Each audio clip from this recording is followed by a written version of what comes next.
श्री राम जय जय राम, श्री राम जय जय राम। जय श्री राम। दोस्तों, आपका मेरे YouTube चैनल ज्ञान की गंगा में स्वागत है। रामायण कथा के अरण्य कांड में हमने पिछले अध्याय में देखा था, लक्ष्मण राम को ढूंढने के लिए जाते हैं और तभी सीता को अकेला पाकर रावण अपना भेष बदलकर सीता को हरण करने के लिए आता है और उसे अपने विमान में बैठाकर ले जाता है।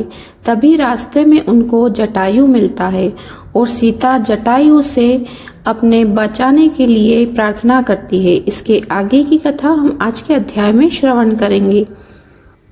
जटायु वध। सीता की करुण पुकार सुनकर जटायु ने उस ओर देखा तथा रावण को सीता सहित विमान में जाते देख बोले, अरे रावण, तू एक पर स्त्री का अपहरण करके ले जा रहा है। अरे लंकेश, यह महाप्रतापी श्री रामचंद्र जी की भार्या है। एक राजा होकर तू ऐसा निंदनीय कर्म कैसे कर रहा है? राजा का धर्म तो पर स्त्री की रक्षा करना है। तू काम के वशीभूत होकर अपना विवेक खो बैठा है। छोड़ दे राम की पत्नी को। हे रावण, मेरे समक्ष तू सीता को नहीं ले जा सकता। प्राण रहने तक मैं सीता की रक्षा करूंगा। ठहर, मैं अभी आता हूँ तुझसे युद्ध करने। जटायु के इन कठोर अपमानजनक शब्दों को सुनकर रावण उसकी ओर झपटा, जो सीता को मुक्त कराने के लिए विमान की ओर तेजी से बढ़ रहा था। विशालकाय दो पर्वत की भांति वे एक दूसरे से टकराए। क्रुद्ध जटायु ने अपने पराक्रम से 2 बार रावण के धनुष को तोड़ डाला, उसके रथ को तहस नहस कर डाला और रावण के सारथी का वध कर डाला। उन्होंने मार मार कर रावण को घायल कर दिया। घायल होने के बाद भी रावण वृद्ध और दुर्बल जटायु से अधिक शक्तिशाली था। अवसर पाकर उसने जटायु की दोनों भुजाएं काट दी। पीड़ा से व्याकुल होकर मूर्छित हो वह पृथ्वी पर गिर पड़ा। जटायु को भूमि पर गिरते देखकर जानकी हाय राम हाय लक्ष्मण कहकर विलाप करने लगी। रावण ने सीता को उसके केश पकड़कर उठा लिया और आकाश मार्ग से लंका की ओर उड़ने लगा। उस समय उन्नत भाल वाली सुंदर के कृष्ण केशों वाली गौरवर्णा मृगनयनी जानकी का सुंदर मुख रावण की गोद में पड़ा ऐसा प्रतीत हो रहा था, जैसे पूर्णमासी का चंद्रमा नीले बादलों को चीर कर चमक रहा हो। सीता का क्रंदन सुनकर वन के सिंह, बाघ, मृग आदि रावण से कुपित होकर उसके विमान के नीचे उसके पीछे पीछे दौड़ने लगे। पर्वतों से गिरते हुए जल प्रपात ऐसे प्रतीत हो रहे थे मानो वे भी सीता के दुख से दुखी होकर करुण क्रंदन करते हुए अश्रु बहा रहे हो। श्वेत बादलों से आच्छादित सूर्य भी ऐसा प्रतीत हो रहा था जैसे अपनी कुलवधू की दुर्दशा देखकर उसका मुंह श्रीहीन हो गया हो। सब सीता के दुख से दुखी हो रहे थे। दुष्ट रावण से मुक्ति का कोई उपाय न देखकर सीता दीनता पूर्वक परमात्मा से प्रार्थना करने लगी। हे परमपिता परमात्मा, हे प्रभु, मेरी रक्षा करो हे सर्वशक्तिमान।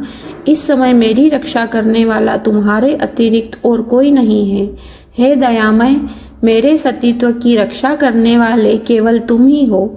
मार्ग में सीता ने नीचे एक पर्वत पर 5 वानरों को बैठे देखा। उनको देखकर सीता ने यह सोचकर कि शायद ये राम को मेरा समाचार बता सके, अपने सुनहरे रंग के रेशमी चादर में वस्त्र आभूषण बांधकर उसे उन वानरों के बीच गिरा दिया। तीव्र गति से उड़ने में व्यस्त रावण को सीता के इस कार्य का बोध नहीं हो पाया। वनों, पर्वतों और सागर को पार करता हुआ रावण सीता सहित लंकापुरी पहुंचा। वहां उसने सीता को मय दानव द्वारा निर्मित सुंदर महल में रखा और क्रूर राक्षसियों को बुलाकर आज्ञा दी, मेरी आज्ञा के बिना कोई भी इस स्त्री से मिलने न पाए। यह जो भी वस्त्र, आभूषण, खाद्य पदार्थ मांगे वह तत्काल इसे दिया जाए। इसे किसी भी प्रकार का कष्ट नहीं होना चाहिए और न कोई इसका तिरस्कार करे। अवज्ञा करने वालों को दंड मिलेगा। इस प्रकार राक्षसनियों को आदेश देकर अपने महल में पहुंचा। वहां उसने अपने 8 शूरवीर सेनापतियों को बुलाकर आज्ञा दी, तुम लोग जाकर दंडक वन में रहो। हमारे जन स्थान को राम लक्ष्मण नामक 2 तपस्वियों ने उजाड़ दिया है। तुम वहां रहकर उनकी गतिविधियों पर दृष्टि रखो और उनकी सूचना मुझे यथाशीघ्र देते रहो। अवसर पाकर उन दोनों की हत्या कर डालो। मैं तुम्हारे पराक्रम से भली भांति परिचित हूँ, इसलिए उन्हें मारने का दायित्व तुम्हें सौंप रहा हूँ। उन्हें इस प्रकार आदेश देकर वह कामी राक्षस वासना से पीड़ित होकर सीता से मिलने के लिए चल पड़ा। दुख से कातर और राम के वियोग में अश्रु बहाती हुई सीता के पास जाकर रावण बोला, शोभने, अब उस राज्य से च्युत दीन तपस्वी राम के लिए अश्रु बहाना व्यर्थ है। राम में इतनी शक्ति कहाँ है कि यहाँ तक आने का मनोरथ भी कर सके। तू उसे विस्मृत कर दे।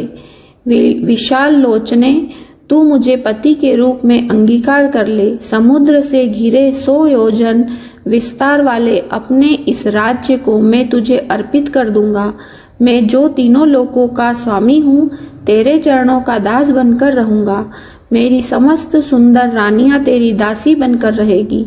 समस्त देव दानव नर किन्नर जो मेरे दास हैं, तेरे दास बनकर रहेंगे। तेरे पहले के दुष्कर्म मुझे वनवास का कष्ट देकर समाप्त हो चुके हैं और अब तेरा पुण्य कर्म ही शेष रह गया है। अब मेरे साथ यहाँ रहकर समस्त प्रकार के पुष्पहार, दिव्य गंध और श्रेष्ठ आभूषण आदि का सेवन कर। सुमुखी, तेरा यह कमल के समान सुंदर, निर्मल और मनोहर मुख शोक से पीड़ित होकर शोभाहीन हो गया है। मुझे स्वीकार करके उसे पुनः शोभायमान कर। धर्म और लोकलाज का भय निर्मूल है। यह सब मात्र तेरे मिथ्या विचार हैं। किसी सुंदरी का युद्ध में हरण करके उसके साथ विवाह करना भी तो वैदिक रीति का ही एक अंग है। इसलिए तू निशंक होकर मेरी बन जा। मैं तेरे इन कमलों चरणों पर अपने ये 10 मस्तक रख रहा हूँ। मुझ पर शीघ्र कृपा कर। रावण के इन वचनों को सुनकर शोक से कष्ट पाती हुई वैदेही अपने और रावण के बीच में तिनके का ओंठ करके बोली, हे नराधम, परम पराक्रमी, धर्मपरायण एवं सत्य प्रतिज्ञ दशरथ नंदन श्री रामचंद्र जी ही मेरे पति हैं। मैं उनके अतिरिक्त किसी अन्य की ओर दृष्टि तक भी नहीं रख सकती। यदि तूने मुझे बलपूर्वक मेरा अपहरण किया होता तो अपने भाई खर की तरह जन स्थान के युद्ध स्थल पर ही मारा गया होता, किंतु तू कायरों की तरह मुझे चुरा कर लाया है। तेरे इस अनर्गल प्रताप से ऐसा प्रतीत होता है कि अब लंका सहित तेरे विनाश का समय आ गया है। तू इस भ्रम में मत रह कि यदि देवता और राक्षस तेरा कुछ नहीं बिगाड़ सके तो राम भी तुझे नहीं मार सकेंगे। उनके हाथों में ही तेरी मृत्यु निश्चित है। अब तेरा जीवन काल समाप्त प्राय हो चुका है।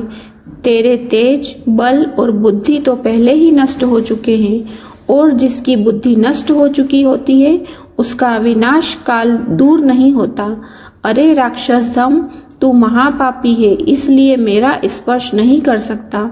तूने कभी सोचा भी है कि कमलों में विहार करने वाली हंसिनी क्या कभी कुक्कुट के साथ रह सकती है?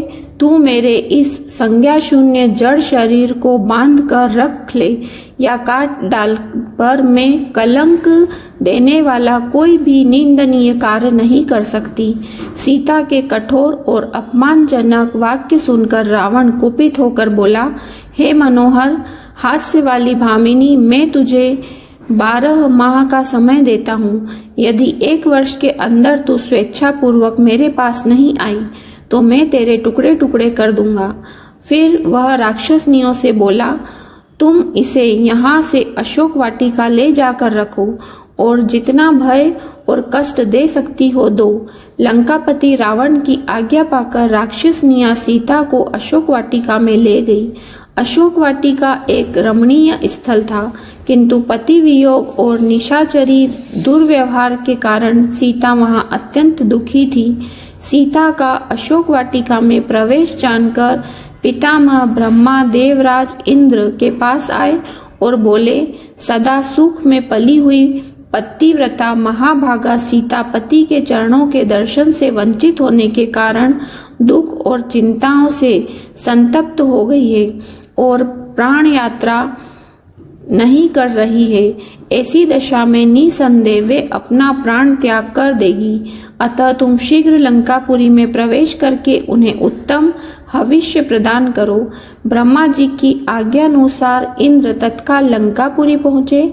उन्होंने निंद्रा देवी की सहायता से समस्त राक्षसों को मोहित कर दिया। फिर वे सीता के पास जाकर बोले, हे देवी, आप शोक न करें, मैं शचीपति इंद्र राम की सहायता करूंगा। मेरे प्रसाद से वे विशाल सेना लेकर समुद्र पार करके यहाँ आएंगे। अतः तुम इस हविष्य को स्वीकार करो। इसे खा लेने पर तुम्हें हजारों वर्ष तक भूख और प्यास संतप्त नहीं कर पाएगी। शंकित सीता ने उनसे कहा, मुझे कैसे विश्वास हो कि आप देवराज इंद्र ही हैं। इस पर देवराज इंद्र ने समस्त वेदोचित लक्षणों का प्रदर्शन करके सीता की शंका का निवारण कर दिया। विश्वास हो जाने पर सीता बोली, यह मेरा सौभाग्य है कि आज आपके मुख से मुझे अपने पति का नाम सुनने को मिला। आप मेरे लिए मेरे ससुर दशरथ और पिता जनक के तुल्य हैं। मैं आपके हाथों से इस पायस रूप हविष्य दूध से बनी हुई खीर को स्वीकार करती हूँ। यह रघुकुल की वृद्धि करने वाला हो।